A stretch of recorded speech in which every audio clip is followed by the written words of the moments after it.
I will say. And one other thing that is so consistent is Monsanto's sense of style. We can call him the comedian as his moniker, if you will, but he's just the hat guy to me. Nothing can ever eclipse that. As strong of a Hearthstone player as he is, even if he were to become the World Championship this weekend, in my heart of hearts, he would still just be hat guy. Absolutely. I think Monsanto put out a banger of a tweet leading up to the World Championship where he admitted that all his predictions were wrong with regard to the meta, except that there would be no old gods. And so he predicted that he would not win the World Championship. Love to hear a little bit of that wittiness, but we are getting into the game now. Monsanto with Foxy Fraud in the opener, Shadow Step, Questing Adventure. If he gets one combo card, this hand could be real fire. And it's going to have to get going very, very quickly, though, because already for SilverName, we're seeing that brutal combo of Bone Chewer Brawler and Guardian Orc Merchant. It's so difficult for Rogue to chew through that because it's damaged, which of course means that the backstab cannot kill it off. Dagger to tank 4 damage feels absolutely awful. This is a very scary-looking hand for SilverName to start off. Yeah, I'm glad you brought up the fact that the damage is a double whammy. It gives the Divine Shield and prevents backstab, which is Rogue's main way of staving off these aggressive starts. For Monsanto, I really like that he ended up tossing the Questing Adventurer because it's going to be a long time before he actually gets the ability to buff it, because he's going to use a lot of these early resources to stave off the first couple minions from SilverName, and he gets greatly rewarded with a strong anti-aggro hand. I feel like this is the best you can ask for as Rogue in this matchup. Super, super powerful to start things off. The Miscreant in combination with the Fraud looking very, very strong. But Monsanto is going yet further in, not waiting until turn 3 to go for the Miscreant. He's getting it online on turn 1, getting the double activation of Foxy Fraud. A very, very cool and unique interaction, often used with Edwin, as I think SilverName will be expecting here. And he gets the somewhat better news, at least, that it's Miscreant and not Edwin. That is a full commitment from Monsanto. He gets the most tempo possible right here and even commits the backstab, which means that the Vulpertinger on its own cannot deal with the Foxy Fraud. So Monsanto is saying, this board plus 2 lackeys is enough. I don't need Shadow Step for the Miscreant. The rest of my deck will shore that up for me. And he's kind of treating it the same way you might approach a matchup against the old Pure Paladin, where if you just keep their board clear every single turn, they are significantly less capable of being able to swing, because the entire Highlander Hunter deck is built so that you assume that you keep the board from the very beginning. So I like the approach from Monsanto.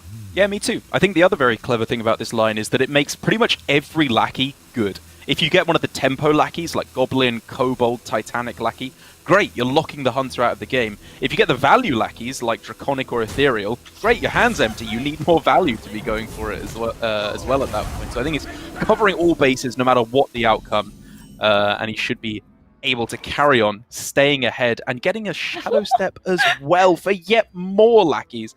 This is a disgusting start for Monsanto. He got the step anyway. I mean, I want to stress how big the backstab was there, because protecting the Foxy Fraud meant that SilverName was not free to simply drop the Bone Chewer Brawler, and he was instead forced to break apart the Bone Chewer plus Og Merchant combo just to be able to stave off the board. Monsanto now is able to take that value trade and just have lackeys for days. For SilverName, I already feel like it's going to need to be some type of Zephyr swing to get him back into this. Trick Totem is interesting, though. Yeah, I'm thinking Zephyrus. I'm thinking maybe Polkelt if he gets a good draw before that. Obviously, okay, that's all right. You don't really want to be drawing Bran off the top for 7, but it just means he's not drawing 1-drops and secrets every turn. He's actually finding some kind of powerful option, at least with the 3-cost and 4-cost draws that he would be getting after Bran. But like you say, some kind of a miracle needs to come in for SilverName, because this is an absolute clinic from Monsanto. The weapon is a decent draw. At least he gets to use the mana efficiently. At this point for SilverName, I feel like he has to rely on the Trick Totem to be actively bad for Monsanto. I don't want to sink 3 damage into that, so I'm just wondering whether the weapon and the trade goes in the Miscreant, or maybe just trades a minion into the 1/1 and you hold the weapon. You never know. It might Soulfire Monsanto's own face or something like that in order to pull SilverName back in the game. It's honestly approaching the kind of point where you have to leave it up and hope for something bad, as you said. Especially it's just like Eaglehorn Bow, clear off the Miscreant. It's about as good as you can expect at this point in the game, I think. Yeah, when the follow-up with double 2-drops, you very much expect your Dwarven to die by that point, but the Miscreant, if left up, is just going to wreak havoc on any other small minion that SilverName plays for the rest of the game. Feels bad to play defense as Hunter here, and Monsanto has so many options. Oh, he is just begging for a Witchy Lucky to get rid of this trick totem. He knows that this is going to go wrong eventually. Like, it only needs one truly bad one and things start to really go wrong for Monsanto. Well, but obviously, taunt it most up, good. Although it's, of course, much more tempting to taunt the Faceless Lackey for the value trade. Sure. Okay, Micro Machine is an amazing outcome here. It has a 50% chance of buffing the Trick Totem, and he gets a premium outcome. Hello? That's my Monsanto. That's what I've been missing. I needed my fix. I've got it. I'm good. You gotta love his reaction. And that's my SilverName as well. Already 3 or 4 turns into the first game, and already we're getting the salty reactions, which, admittedly, in this instance, I think is fair enough. This has been a brutal start for him to the tournament. Yeah. SilverName is also just holding onto the ooze here. Trying to... I don't even know if weaving it in is a valid strategy at this point.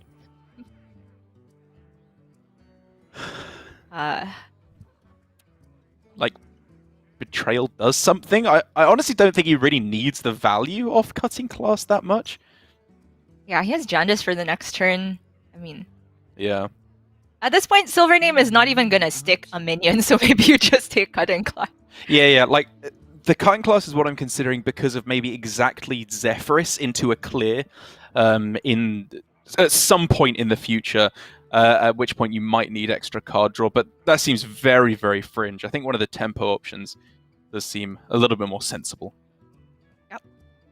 For Monsanto here, I don't mind the Bone Chiller going in and daggering up here.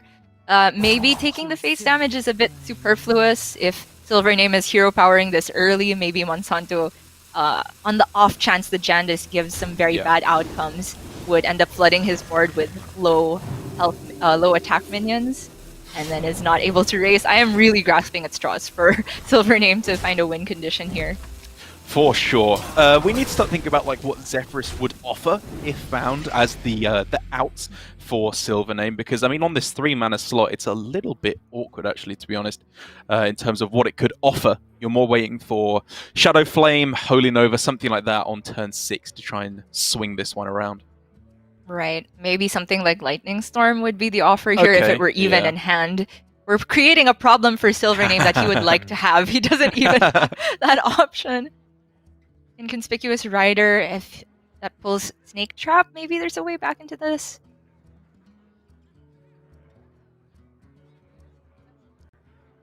I appreciate the optimism. We're at that level again. Just trying to find any way. But it's not happening. SilverName right at the start, you know, and we were talking about time and again how SilverName, his lineup felt strong. But if you are going to be going for these aggressive decks, you need to be winning these kinds of games. Rogue getting a win at the start of this series would be backbreaking for SilverName, to be perfectly honest, because then he's got to take on the Warrior, which is a pretty bad matchup for most of his decks. He's got to take on the Highlander Hunter, which I guess would be his best chance of getting a deck to target. But even then, at the very least, he'd have to win a 50-50 of the mirror. It is really brutal, and he got probably the worst outcome as well in Freezing Trap. Monsanto now is just Jandice, trade away the ooze, he can go face with the rest, and it's probably the easiest game of his life. The only real decision was what the turn 1 play was, and Monsanto absolutely nailed it. It was nowhere near the highest value play, but he, right off from the mulligan, was saying, I don't want questing this matchup. It's one of the few matchups where questing doesn't do much for me. I just want small minions, I want board presence, and the lackeys have carried him to victory. Yeah, I think his start was just razor sharp from Monsanto. Absolutely on the money, as you have to be with this rogue deck. It's very potent, but it also is very finicky. You have to treat it right for it to treat you right in return. And as one of the better draws, I suppose, in SilverName's deck is found in Unleash the Hounds. He can stop some of the damage coming through and at least test the Booty Bay Bodyguard to see if Monsanto put it on that in a moment of lunacy. Oh man, if this is considered one of the better draws at this point, it really just goes to show how hopeless SilverName's situation is. It deals with a grand total of 1 minion, Yeah. given that there are 2 big taunts in the way. And SilverName is really just hoping for Monsanto to put him out of his misery, but you did hit the nail on the head when you mentioned that the rogue getting out of the way is such a big deal, because I pegged this as the weak link for Monsanto's lineup. I feel like on paper, at least as far as ladder stats go, it was unfavored against pretty much every deck in SilverName's lineup. Pretty much. And for SilverName, it's honestly not going to get much easier as the bracket goes on. You know, if he gets through to the semi-finals, he's looking at very possibly going up against the likes of Yala, who has some reasonable amount of anti-aggro strategy with his OTK Demon Hunter, his ETC Warrior as well. I think would be a pretty disastrous matchup for SilverName to run into. And so again, it's just not looking good as a start for our representative SilverName from Russia. The easiest Sinister Strike of Monsanto's life.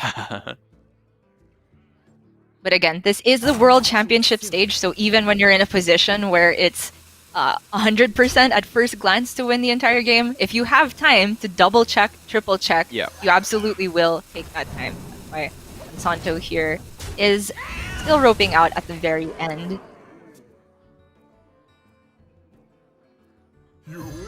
Hey! Okay.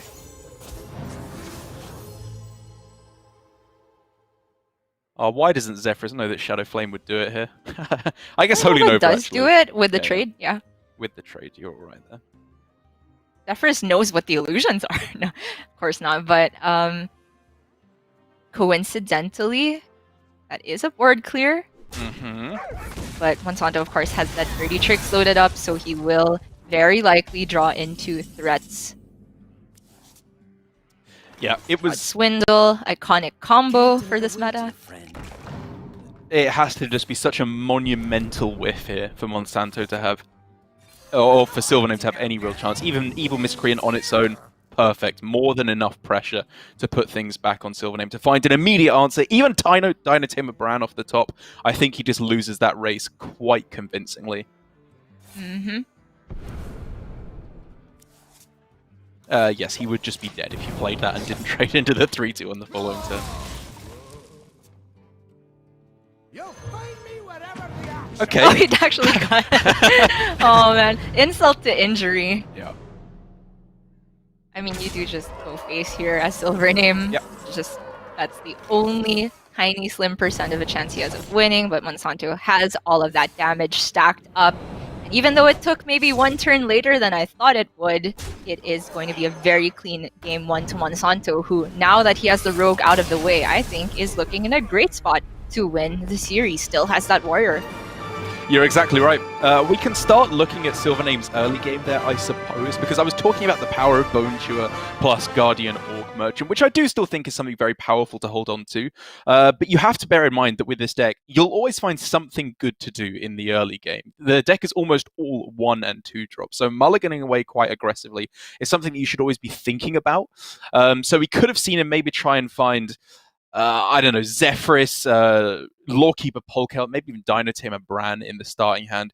But I'm arguing for a case that I don't even necessarily myself believe in. It was just too strong of a starting hand from Monsanto, which does mean that he's able to get that rogue out of the way. Brutal way to start things off, but looking fantastic for Monsanto. He can pick up maybe for the Americas region, where Bloodyface was unable to get the win in her first game. But for Monsanto now, he's going over to the Highlander Hunter himself, and he's going to be up against the Shaman on the other side from SilverName, a matchup that we are seeing all over on ladder at the moment. It is true, and at the end of the line, I do tend to favor the Highlander Hunter in the matchup. I'm not sure if it's quite as drastic as ladder stats would put it, which is, you know, almost, I think, 59% for Highlander Hunter. I don't think it's quite that close when you have skilled Evolve Shaman players that are more willing to take less greedy lines with the Bogspine Knuckles. But I do think Highlander Hunter's consistency with the early mid, being able to put on that pressure and beat the Evolve Shaman before they can get to Bogspine Knuckles is pretty consistent. So I feel that the Evolve Shaman needs to not only have weapon, they need to have Lightning Boom on top of it. Agreed. SilverName's list here, I think, is close to the money, but not quite the list I like. I think Revolve has quite consistently shown itself to just not be a good enough card in the deck. If you look on HS Replay, it's always right down towards the bottom of played and mulligan win rates. Whereas just having a little bit more minion presence in order to bolster your derailed coaster and just have more of a push when you do find the weapon is very important. But to be honest, none of that really matters when you find Cage Match Custodian, Dread Corsair, weapon for the starting hand. This is exactly what you are looking for with this deck that often doesn't try too much to fight for board in the early game, but rather swing things around once that weapon comes online on turn 5. That is the juice for SilverName. Still looking for a Lightning Bloom, I think, to really make everything pan out well. But Monsanto's hand is not nearly as aggressive as I would expect to be the average here. Picking up a Secret is not great, but the Intrepid Initiate makes such a big difference here. Now he can put down a 3-2 and a 2-2 for this turn. So with 2 cards being kept in the mulligan, I think you obviously cannot have a hard read on Cage Match Custodian whatsoever, but it's something to bear in mind. So you do need to be thinking, if I go coin 1-1, obviously initiate and then coin, it works out okay because you can trade in the Blazing Battle Mage if you want and then go face. Sorry, or even potentially just go Freezing Trap and then go max aggro right out of the gate. I think that's the line for Monsanto here. Of course, if he doesn't pick up anything better to do for the next turn, and he does not, I'm much more in favor of Freezing Trap than Voracious Reader for 0 draws here. Another rough draw for SilverName with the Bog Spine Knuckles, obviously, and then drawing the other Bog Spine Knuckles, so it's just a 2-2 left in his hand. Imagine calling Bog Spine a rough draw, but yeah, well, for this funny situation, it absolutely is.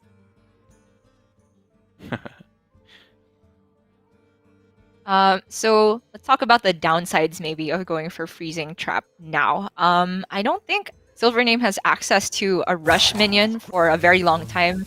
The Derailed Coaster, if it gets Lightning Bloomed out, maybe, but that seems like a lot to ask for. So I'm in favor of this line from Monsanto very much. Yeah, you were talking about the edge that Highlander Hunter has over Shaman, and I think it is in these first few turns until you enter turn 4 with the coin or turn 5. When Bogspine Knuckles come online, you have to be at the point of killing them, threatening lethal with Kill Command, Eaglehorn Bow, Hero Power, or they will simply blow you out of the game. They have just a better mid-game than you do. You have to go aggro. Persistent problem here for Monsanto is that he doesn't have a good turn 3 though, and the turn 4 Rinlings is good in most situations, but I think Monsanto would much rather be looking for aggressive options to try and lock out the game here. Granted, the majority of his deck will be at least a minion that's playable alongside Voracious Reader or a good curve play.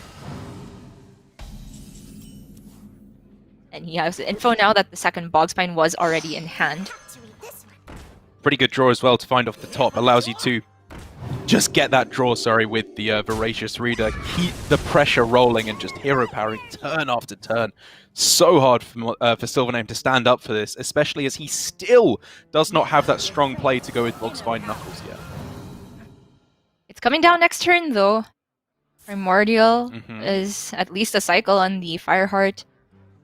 Lady Vaj. It's the cheapest, which I think is worth more than anything else. I agree. Aww, Scheme is far off from being able to do enough. Is it? If it just does 2 damage, that's not terrible, right? And would you give up the Bogspine turn in favor of that? Yeah, I guess you just take Forked, probably. I don't know. Maybe the Forked Lightning alongside something on turn 6 is where my head would be at. But I would hear the argument for Scheme because there's a line where you take Scheme, you still go Bogspine next turn, but then the Scheme would mess with your own board. It's quite difficult. I like the Forked Lightning pick in the end. That, however, is a premium top deck for Monsanto. Even with the ability to draw an extra card on that turn if you tempered out both his 2-drops. Obviously, you are saving that for the Bogspine Knuckles on turn 5. It is backbreaking versus Shaman. That was such an important draw with the way this works out, because it just gives Monsanto an extra turn before that big pressure turn will come down, which means he's that little bit closer to Dino Tamer Bran and just locking out the game. Monsanto had a small decision there as to whether he wanted to leave in the hero power, but I think this is one more turn where you can hold on in case of a Dragonbane draw, because even just double 2-drop on the next turn is not too bad whatsoever.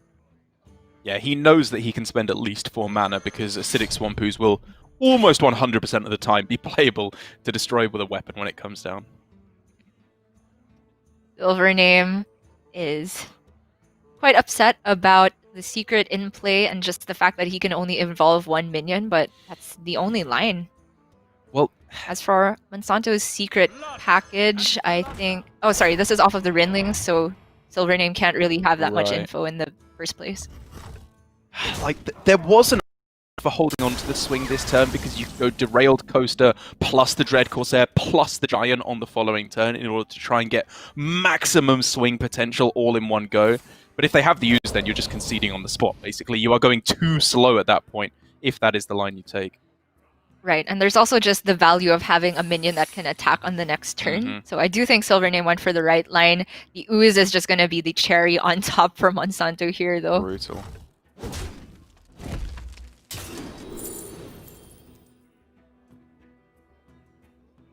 Oh man, take your pick. They're all pretty good. I think Cages has a good chance of going off. Yeah, if you're destroying the weapon, Snipe is not too likely to get anything good. I think it's not like you're going to hit a Moog as the best case example. It's probably just going to be something small instead. And Shaman doesn't play that many spells to begin with. There is that one Fireheart Discover that was left.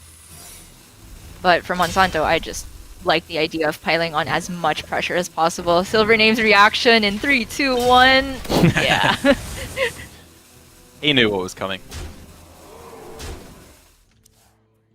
And SilverName is a player with probably the largest individual fan base out of everyone in this tournament. He's honestly not a player that springs to mind immediately when you talk to me about top pro players, but in terms of his experience and just the fact that he plays a ton on stream very consistently should speak to also his ability. No, absolutely. I mean, I've heard players talk extensively about... I mean, you know, during Grandmasters, it was no secret that SilverName wasn't practicing as much as some of the other competitors. That wasn't where he found his edge. It was just his instincts. They were so strong. He didn't even have to know a bunch of the matchups, and he would still just be making the correct play time after time. Even if some of his deck selection was admittedly a bit janky and maybe not where you want to be going for most of the time in Hearthstone, his instincts were, for the most part, very strong. Did he miss a free Sea Giant, though? I'm sorry to cut you off after singing SilverName's praises, but after the snipe went off, he had one there was one over. board space, and the Sea Giant cost 0 at that point. Yeah, I think that was a missed Sea Giant there. Well, I mean, that goes perfectly with what I was saying about his great Hearthstone instincts, doesn't it, Gia? Oh man, that could have been the difference maker, because this is actually a relatively dead turn for Monsanto. Yeah. That one stings. I think SilverName's reaction was, I'm not going to have board space to play Sea Giant anyway, so I'm going to take the trade, but he wasn't considering that Snipe could have been played.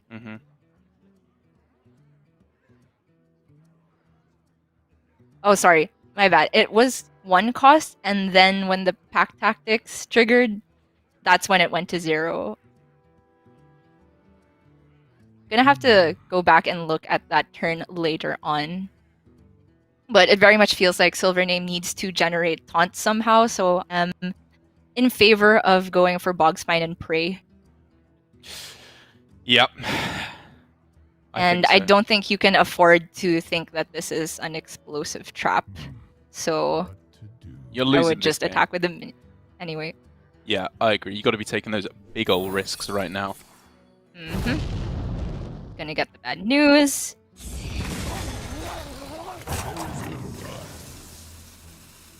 We're gonna rip you apart.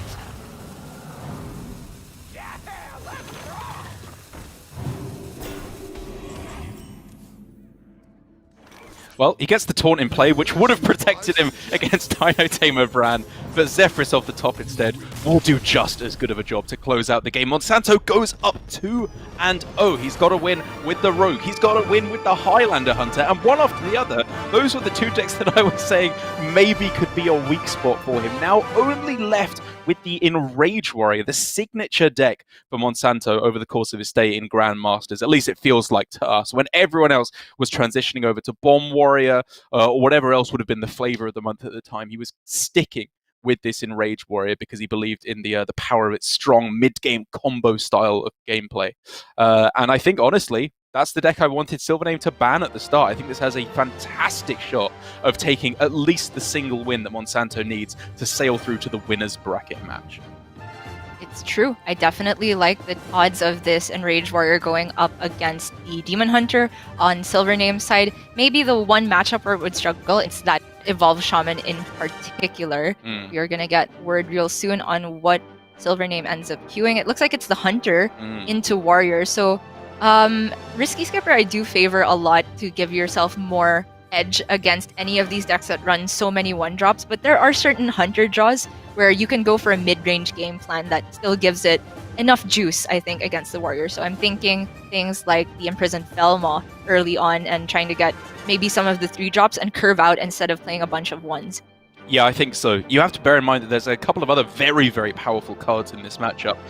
One that I think, interestingly enough, Shao T, in collaboration with Huntrace, was one of the first to discover, which is, of course, the Warmaul Challenger, as you can see right there in hand for Monsanto. So powerful against these small minions where you can just stick a 1-9, a 1-7, whatever it may be. Super powerful in those early game turns, which is why, as you were saying, I think the kind of cards like Animal Companion that's a little bit more meaty, Petting Zoo in the mid game, is exactly where SilverName needs to be lining up. Well, I was saying, though, that there are certain Hunter hands that can get under the skin of the Pain Warrior, and this is one of them, the 1-drop into 3-drop. I was honestly eyeing the Bran as a keep there, but it did leave some questions for turn 2 because the secret is definitely lackluster there. So SilverName ends up tossing those two and is rewarded with a 1 into coin into 3 drop. Yeah, looking pretty strong to start things off for SilverName. Monsanto, as is always the case with this Enraged Warrior, it feels like it's close. It feels like it's 1 or 2 cards away from an unbeatable hand, but you have to find them first. We're, of course, looking for Armor Smith, any kind of a weapon. I mean, even just on this turn, if the Warmaul Challenger can't be cleared, you're then looking at Shield of Honor plus the Bloodsworn Mercenary as well. So maybe this already could just be a winning hand for Monsanto. I definitely like the look of the Warmaul Challenger, but SilverName picking up the Huffer here is making Monsanto's life a bit more difficult. I still think he'll end up on the Warmaul Challenger on a 1-1 as the play. Yeah. But now SilverName has maybe some options to try and just leverage the Huffer being able to go face for several turns. So if it were to trade in, it would obviously be a 1-9 if it went into one of the Vulpetingers. So it wouldn't even be clearable with Sharpshooter hero power. You'd be in the territory of looking at Zephyrus, I suppose, to try and get an answer. And even then, it would have to be like Soulfire, I suppose, in order to actually clear it off with what you have. Yeah, my reasoning for leaving up the Huffer is we could just see a Risky Skipper without Armor Smith turn on the next turn. So 1 proc plus the attack from the Warmaul Challenger is most likely going to be enough to deal with the board anyway. So Monsanto would take a lot more damage in the near future, but maybe get to clear the board and stick a Shield of Honor. However, he is going to choose to respect the Huffer here, which in terms of the mana spent or what you achieved, it's 3 mana, summon a 1-2, deal 2 damage. It's still pretty decent, but I'm a little bit surprised by the discipline here. There's so many things to consider, right? Because obviously, even if SilverName can't kill the Warmaul Challenger, a single Freezing Trap, for example, could just shut it down. If you go with Shield of Honor, Bloodsworn Mercenary, you're taking a lot more damage from the Huffer on the following turn. And I guess this is Monsanto effectively saying, as long as I survive, I don't die in these early mid-game turns where Hunter is at its peak, I should be able to win the game. My deck has a better mid-game, more value to be able to get over the finish line. Which, I mean, we'll have to see whether or not that is true. He's being very precious with his life total at the start, and I am yet to be convinced that that's the way to go. Right. I mean, he's obviously taking the defensive posture and believes that that's the way to go in the matchup. But my concern is that it could just strand the Shield of Honor and the Bloodsworn Mercenary in his hand, because SilverName is very likely to deal with this normal challenger one way or the other. And I think the Dwarven Sharpshooter is the most convenient way of doing that. If he landed a proper Demon Companion, that could have been a line as well, but I think SilverName is free to just maximize his mana with this type of start he's had, which is a bit more curve-oriented instead of just vomiting one drop. I think I Great can draw appreciate. from Monsanto, though. Yes, very nice draw there. I like holding back on the risky skipper, I think, because it has so many draws that just put it into turbo mode. You know, if you get Armor Smith, if you get a Battle Rage, that would be absolutely fantastic as well. Whereas just developing the board on your side feels a little bit more important and forces SilverName to strike that awkward balance between clearing off the board so his minions can actually stick and pushing for that lethal damage, which is always a possibility if they don't have the Armor Smith. That clutch one cost card draw to make the turn pretty simple for SilverName. I think this is one of the few situations where using Dwarven Sharpshooter is great for him. He can take some value trades to end off the turn with as well.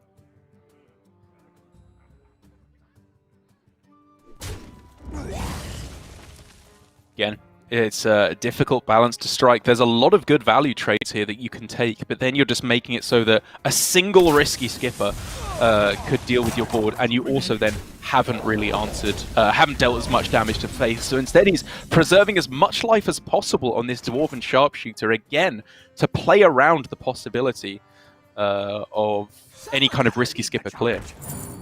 I think that's very heads up. We have to note that, of course, this is Tempo, Pain, Rage Warrior, whatever you want to call it. So on top of there being the Risky Skipper package, there's the Blood Boil Brutes, which really punish you having gone for wider boards. So I like the idea of a SilverName going for that type of trade. Reaper's Scythe could make work of the Dwarven Sharpshooter, however, which is the punish. Yeah, I like this way of going about it. It means that, you know, just like a Polkelt developed, you can probably answer by activating the Spellburst effect, cleaving away the 1/1 and answering anything that comes down on the board. And the Sword Eater just didn't cleanly enough answer the board, in my opinion. I agree.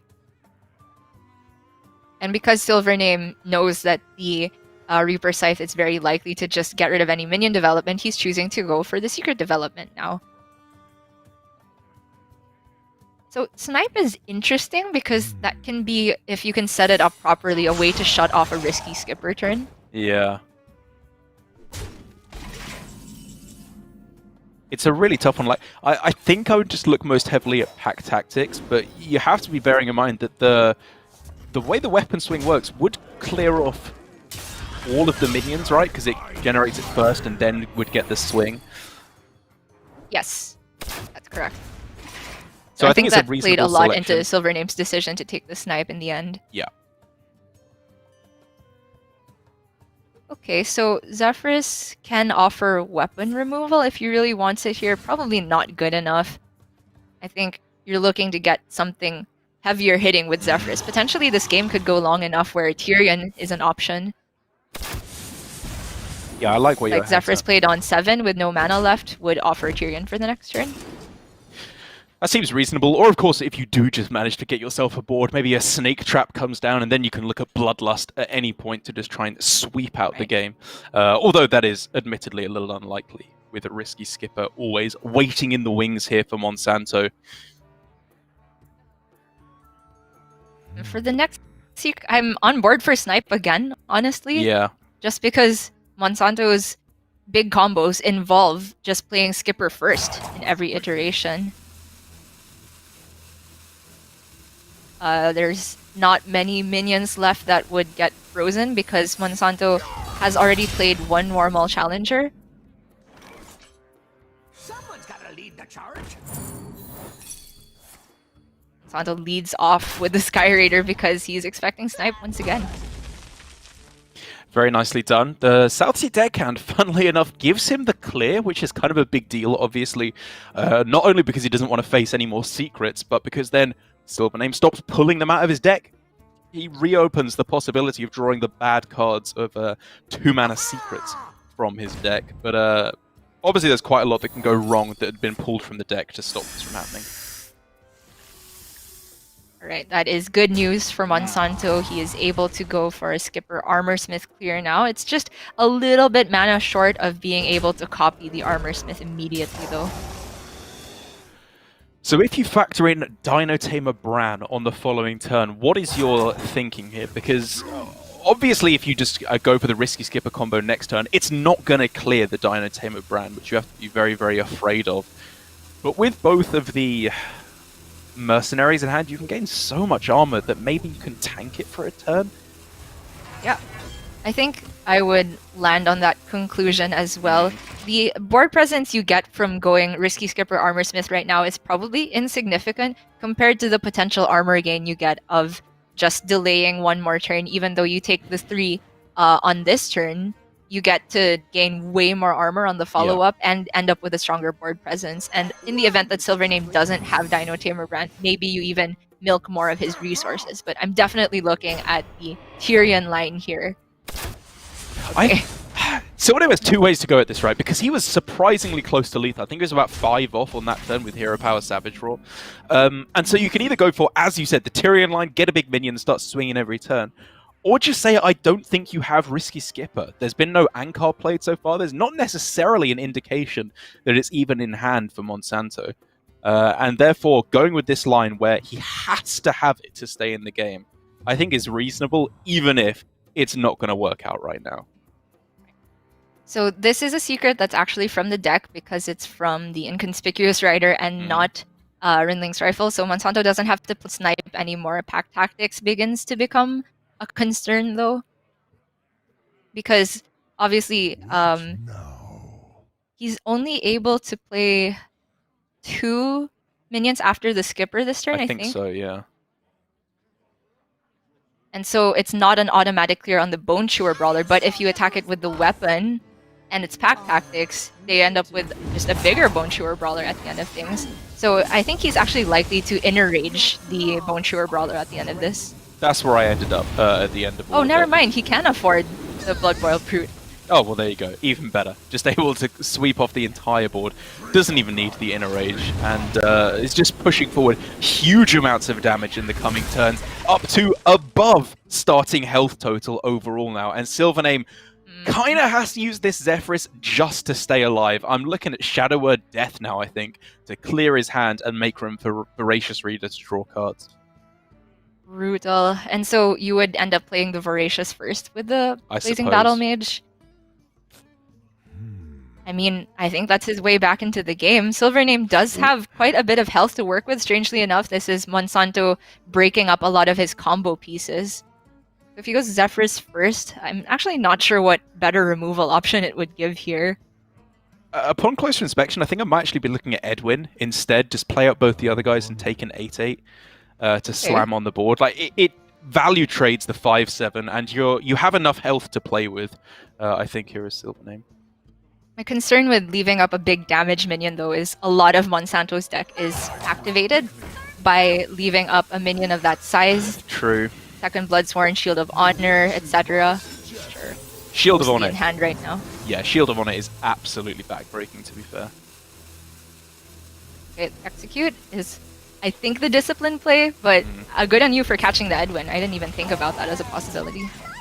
Yeah, I think if Shield of Honor were not a possibility, you would just go for it that way. But in the end, he's going with the slightly more longer game plan, saying if you don't have that Battle Rage, which Monsanto does not, as it just so happens, SilverName very possibly could just move towards outvaluing him. It needs to be another cutting class, obviously an immediate activation of Battle Rage to get it done, but none of that is available to Monsanto. He's just running out of cards. Yeah, I also don't know if Monsanto intended to swing the Voracious Reader for... Oh, sorry, yeah. This makes sense because he's able to Shield of Honor anyway and ends up dealing with the copy. So he just swung into the lowest attack minion and also gets rid of SilverName's refill. As all in as he possibly can, it seems to be pretty much the only way to play this out from now on for Monsanto. And all of these damage cards for SilverName, Kill Command, that's not going anywhere near the face this game. He is going to be using that to clear off minions because this is purely about board control now. Right? And the Mind Shield Armorsmith is definitely a pain, but he can start to pick this apart. The Petting Zoo is surprisingly effective here. And by virtue of there being 2 3/3s left up, the Bloodthorn Mercenary is almost certainly going to get value traded next turn, and this is strangely a value battle now, but Battle Rage is super clutch. Such a big draw here for Monsanto. Sword Eater too. as well is insane. I think it's lights out for SilverName. Well, he has some big draws still left in there. Yep. Dino Tamer Bran. But it certainly feels like we're headed to our third 3-0 match of the day. And this is only the fourth match of the day. What has been happening? I mean, we were pegging both SYF and SilverName as having the lineup of the tournament. And, you know, SYF had a pretty easy ride against Bank Yugi, to be perfectly honest. His deck selection just didn't seem to be there at all. It's showing that this lineup still has signs of weaknesses. If we're talking about them being a favorite, it is small edges that are being gained by our competitors here, as it does just feel like overall, you know, if you factor out how powerful Demon Hunter is when it can be banned away, a pretty tough meta game to read. It feels like there's a lot of options that are pretty balanced in their effectiveness. True. To be fair, maybe I was calling it a little bit too early. Honestly, the Warrior without that persistent damage hero power that Hunter has, oh no, I was gonna say doesn't have that much of a clock, but Monsanto's top deck quality is much higher than SilverName's at the moment. There's the Grom at the top end there, the second Blood Boil Brute. Any card draw effect is huge here, whereas for SilverName, it feels like Bran or bust. Pretty much Zephyrus out of the pool now. That Unleash the Hounds is just a little bit too late. Something tells me he's not going to have time to press hero power enough times with or without Tour Guide. And so it does just look like Monsanto, again, the rogue being the weak spot, just sailing through with that super clean turn 1 play. That's got to be the play of the match for me. It was subtle, but it was just so devastating for SilverName. To be fair, even though I did have SilverName's lineup pegged as favored in the series, I disagree with his ban. I think that the Warrior should have been the ban at the end. I think overall, it was still, as you mentioned, the Rogue winning that defined the series, but I kind of think maybe SilverName could have gotten a bit more percent if he had gone for a different ban strategy. Unleash just giving Monsanto tons of armor. Brutal. So the thinking here for SilverName is if Monsanto's hand and next draw is Air, and SilverName's next draw is Bran, the King Crush can value trade the Blood Boil Brute, maybe. Maybe. If we're being very, very generous there. Like, I mean, with just the Ankar, he literally has the damage to just close out the game on the following turn. I think King Crush now is just locked out, so it is just simply lights out now for SilverName. I don't think there's a single draw that can pull it back in, which means at the end of our initial stage of matches, all of them now played out, assuming Monsanto can take the win at the end of this. It's a pretty even field, with the only real loser, sadly, Gia, being Asia Pacific, who are now down at 0-6 in terms of overall game scores. It has been a massacre so far. That's true, but you know, it could still go according to plan, Derek, because I did have Sif and Bank Yugi going through in the bracket. So because Sif and Bank Yugi faced off in the first phase, one of them had to lose at that point. So it could still go at least half according to plan here. Glory, I think, will have a much different story as to how his lineup stacks against the rest of the field, because I think he did run into an unfavorable against Yarla, although Rodan and I are kind of disagreeing on how those lineups stack up. Yeah. But in any case, we have to put the spotlight into Monsanto's preparation and gameplay, because this is a lineup that, again, not a lot of people were expecting this archetype of warrior, and the Secret Rogue play at the beginning was pristine. Yeah, I think it's, honestly, it's easy to